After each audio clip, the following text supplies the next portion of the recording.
Hey guys, welcome to Ashoka IAS. Now recently 6 Indian sites को दर्ज किया गया है in the tentative list of world heritage site, जो कि डिक्लेयर करता है यूनेस्को। अब जानेंगे इस वीडियो में हम लोग डिटेल में क्या होता है वर्ल्ड हेरिटेज साइट, क्या इसका सिग्निफिकेंस है एंड ऑफ कोर्स कौन से ऐसे साइट्स हैं जिनको रिसेंटली दर्ज किया गया है फॉर द टेंटेटिव लिस्ट। तो बहुत कुछ यहाँ पर मैं आपको बताऊंगा डिटेल में, लेकिन आगे बढ़ने से पहले एज ऑलवेज अशोका आईएएस आपके लिए लेकर आया है जीएस फाउंडेशन कोर्स, जहां पर आपको मिल जाते हैं full fledged dedicated GS course along with the satellite courses. इसके अलावा आपको मिलता है optional classes for history, anthropology, political science, zoology and geography.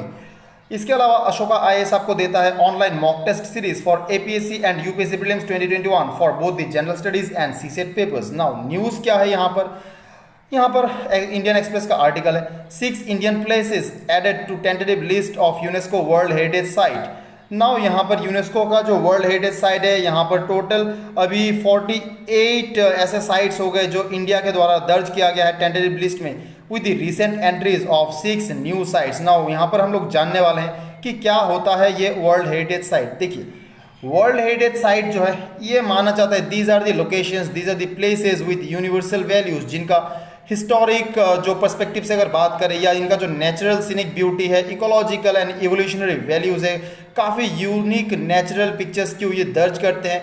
सो इनको हम लोग रजिस्टर करते हैं in the world heritage site list. So by definition जो वर्ल्ड हेरिटेज साइट है इनको 3 कैटेगरी में डिवाइड किया जाता है।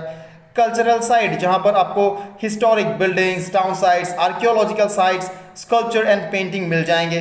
नेचुरल साइट्स जो है यहाँ पर बेसिकली जो नेचुरल एरियाज है with exceptional ecological and evolutionary values, जहाँ पर unique natural phenomena, habitat of rare and endangered species मिल जाते हैं। एंड मिक्स्ड साइट, जहाँ पर आपको ये दोनों क्राइटेरिया फुलफिल होते हुए मिल जाएंगे।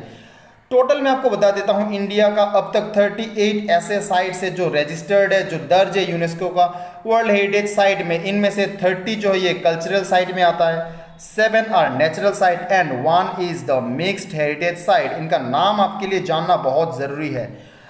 अभी देखिए, आप सोच रहे होंगे कि ठीक है, चलो यूनेस्को का वर्ल्ड हेरिटेज साइट में दर्ज होगा, टेंटेटिव लिस्ट बनाए जाएंगे, लेकिन ये जो लिस्ट है ये सबमिट कौन करता है? तो देखिए, मैं आपको बता देता हूँ, ये जो लिस्ट है ये बनाया जाता है आर्कियोलॉजिकल सर्वे ऑफ इंडिया द्वारा। आर्कियोलॉजिकल सर्वे ऑफ इंडिया जो है ये बेसिकली काम करते हैं under the ambit of ministry of culture, जो काम करते हैं for the protection and preservation of archaeological monuments. इनको जो सब लिस्ट है ये बनाते हैं, बनाकर भेजते हैं यूनेस्को का जो टेंटेटिव लिस्ट है उसके लिए। टोटल ये 36 सर्कल्स में काम करते हैं एंड रिसेंटली लास्ट ईयर ही 7 जो सर्कल्स है उनको ऐड किया गया था। इससे पहले 29 सर्कल्स वर देयर।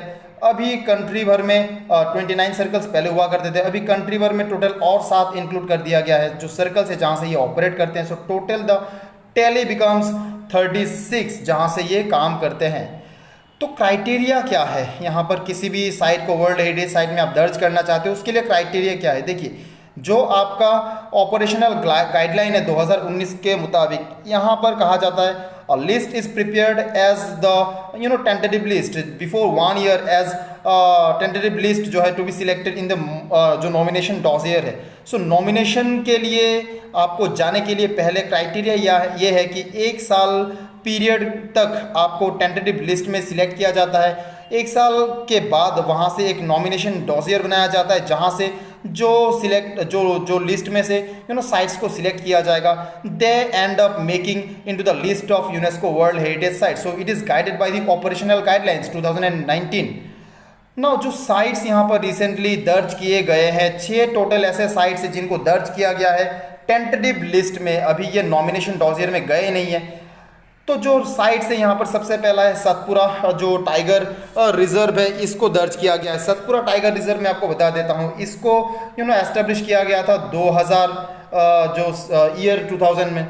ये बेसिकली आपका होशंगाबाद जो डिस्ट्रिक्ट है मध्य प्रदेश में, on the south bank of Narmada river, यहाँ पर ये आपको मिल जाएगा सतपुरा टाइगर रिजर्व, जो बेसिकली 3 प्रोटेक्टेड एरिया को कवर करता है। Satpura national park, Bori wild life sanctuary and Pachmarhi wild life sanctuary. तो इन तीनों एरिया को कवर करता है हमारा सतपुरा टाइगर रिजर्व।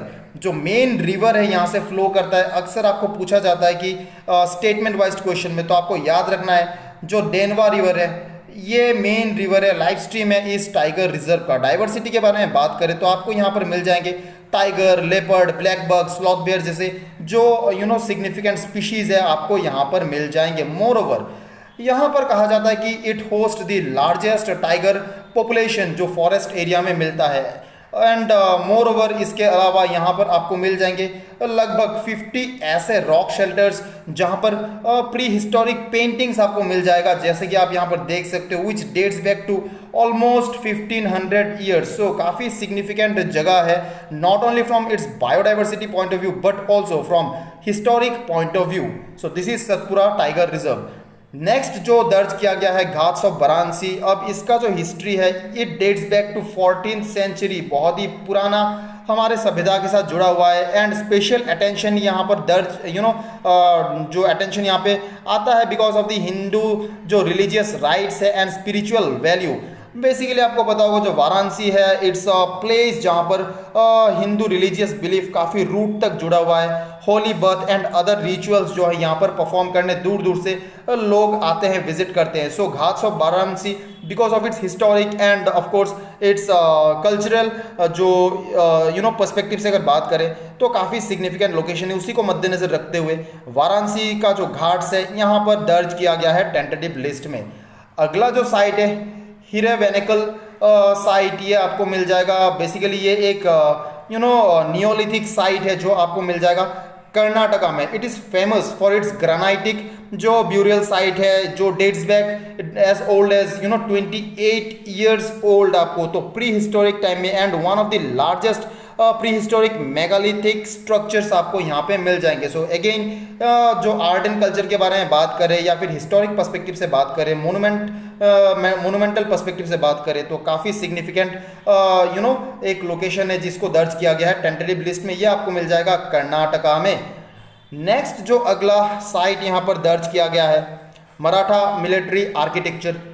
ये बेसिकली देखिए मराठा में जो महाराष्ट्र है यहाँ पर आपको ऐसे बहुत सारे मिलिट्री आर्किटेक्चर मिल जाएंगे। इनमें से करेंटली जो 12 इंपॉर्टेंट साइट्स को आइडेंटिफाई किया गया है ये basically dates back to 12th century. Shivaji जो थे मराठा इनके टाइम से इनको दर्ज किया गया है। And they are known for their perimeter construction wall जो है एंड इनका जो रॉक कट फीचर्स है एंड ऑफ कोर्स जो इनका टेम्पल स्ट्रक्चर है या फिर जो आपका मेडिवल आर्किटेक्चर है काफ़ी significant pre historic value share करता है, ये शो करता है।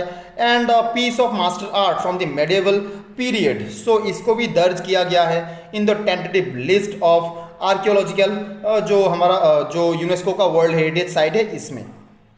अगला जो है भेदाघाट लमेटा घाट जो एरिया है अगेन आपको ये मिल जाएगा मध्य प्रदेश जो आपका जबलपुर डिस्ट्रिक्ट है यहाँ पर। इसको कहा जाता है इंडिया का ग्रैंड कैनियन माना जाता है। यहाँ पर जो पर्टिकुलरली पिक्चर्स क्यू शो करता है because of it's marble rock जो कि नर्मदा वैली को एक गॉर्जियस पिक्चर्स क्यू देता है। जो रिवर यहाँ से फ्लो करता है that is the Narmada river. And इसके दोनों तरफ जो ये मार्बल रॉक स्ट्रक्चर जो बना हुआ है ये पर्टिकुलरली एक इम्पॉर्टेंट नेचुरल सीनिक ब्यूटी पेश करता है इस एरिया को। एंड मोर ओवर ये एरिया इसलिए भी इम्पॉर्टेंट है क्योंकि बहुत सारे डायनासोर के फॉसिल्स भी इस एरिया में पाया गया है। So again evolutionary point of view से काफ़ी इम्पॉर्टेंट एक हिस्टोरी शेयर करता है।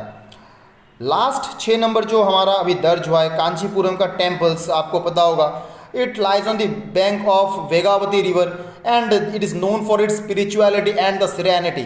जो टेम्पल्स है बेसिकली मैं आपको बता देता हूँ यहाँ पर टेम्पल जो है ज़्यादातर ये शिवा एंड वैष्णवा जो सेक्ट है उन पे डेडिकेटेड है। And basically it endows the rich legacy of Pallava dynasty. So ये आपको याद रखना है पल्लवा डायनेस्टी से ये जुड़े हुए हैं। They are the one of the finest example of Dravidian temple architecture जो आपको मिल जाएगा साउथ इंडिया में।